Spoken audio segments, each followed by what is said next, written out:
Hello everyone, তোমরা সবাই কেমন আছো? আশা করছি তোমরা খুব ভালো আছো। আর একটি নতুন ব্লগে তোমাদের সবাইকে স্বাগত।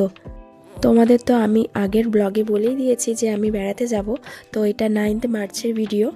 এটা আমরা বেরিয়ে পড়েছিলাম তাড়াতাড়ি সবাই রেডি হয়ে। আমাদের ট্রেন ছিল রাজধানীতে মেবি 4:50 এরকম হবে বিকেল। তো তার জন্যই গাড়ি বুক করে আমরা বেরিয়ে পড়েছিলাম শিয়ালদা স্টেশনের উদ্দেশ্যে।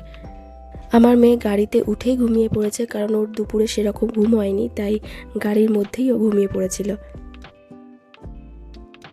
একটু আগেই পৌঁছে গিয়েছিলাম আমরা, তাই আমরা শিয়ালদা স্টেশনের ওয়েটিং রুমে আমরা সবাই মিলে একটু বসেছিলাম। তারপর ওরও কিছু কাজ ছিল অফিসে, তো ও সেই কাজগুলো করে এলো। তারপরে আমরা বেরিয়ে পড়লাম।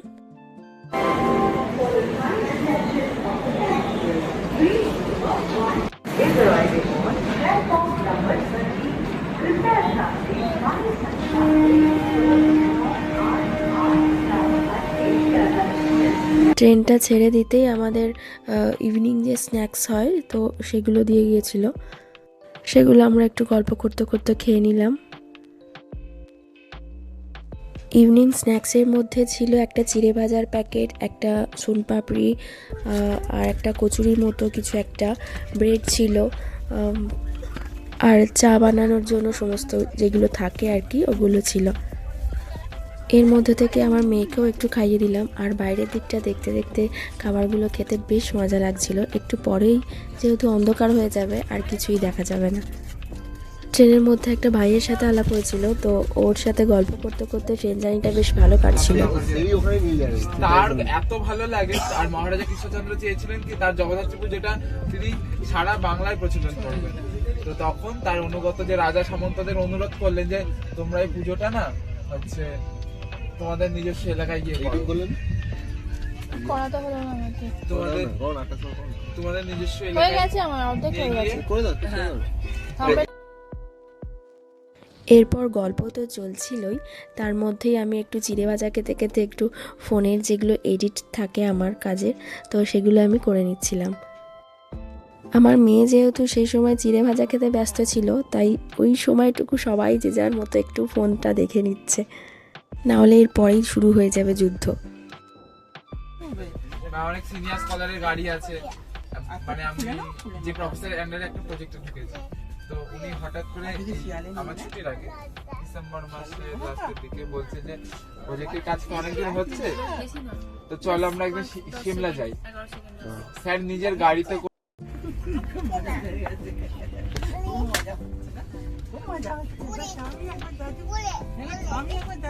এরপর ট্রেনের মধ্যে একটা ছোট্ট বেবি এসেছিল আমার মেয়ের সাথে দেখা করতে। ও বারবারই আসছিল। বাচ্চারা তো বাচ্চাকেই খোঁজে, তাই না?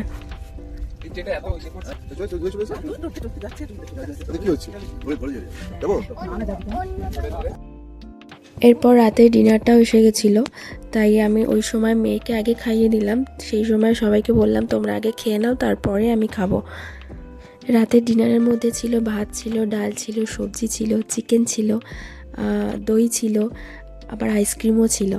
আমি তো আইসক্রিমটা খাওয়ার সময় খুবই তাড়াতাড়ি করে খাচ্ছিলাম, কারণ আমার মেয়েও চাইছিল আইসক্রিম খাবে বলে বায়না করছিল। তো ওকে তো একটুও দিইনি আমি, কারণ ঠান্ডা লেগে যাবে তাই। এরপর সবার সাথে একটু গল্প করে নিলাম। তারপর আমার বিছানাটাও করে দিচ্ছিল। আমরা যখন ট্রাভেল করি এই দায়িত্বটা ওরই থাকে। এবার সবাইকে গুড নাইট করে সবাই ঘুমিয়ে পড়লো যে যার মতো। সবাই রাতে একটা লম্বা ঘুম দিয়ে সকাল সকাল উঠে পড়েছিলাম। সেই সময় আমার মেয়েও ঘুমোচ্ছিল। এরপর ওরা চা বিস্কিট দিয়ে গেছিলো, তো সেটাই আমরা খেয়ে নিলাম। কিছুক্ষণ পরেই আমার মেয়েও উঠে পড়েছিল, ওকে খাওয়ালাম। এরই মধ্যে ব্রেকফাস্টও দিয়ে গেল ওরা, ব্রেকফাস্টটাও সেরে নিলাম। ব্রেকফাস্টে ছিল bread, butter, omelette, veggies, juice, এগুলোই ছিল।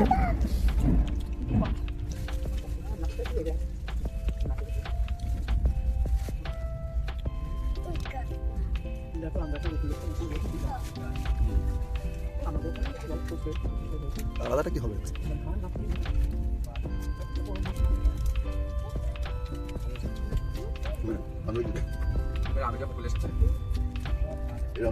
এবার আমাদের নামারও সময় হয়ে যাচ্ছিল, তাই ওই ভাইটা আমার মেয়ের সাথে একটু ফটো তুলে নিল।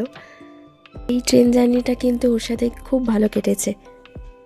তোমাদের সাথে শুধু বকবকই করে যাচ্ছি, তোমাদের তো বলাই হয়নি কোথায় যাচ্ছি। আমরা যাচ্ছি দিল্লি, তো নামবো আমরা নিউ দিল্লি স্টেশনে। এবার আমাদের নামারও সময় হয়ে গেছে, তাই ব্লগটা আজ এইটুকুই থাকলো। তোমাদের কেমন লাগলো অবশ্যই কমেন্ট করে জানিও।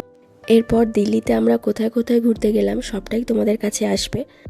ভিডিওটা ছেড়ে যাওয়ার আগে প্লিজ চ্যানেলটা সাবস্ক্রাইব করে দিও।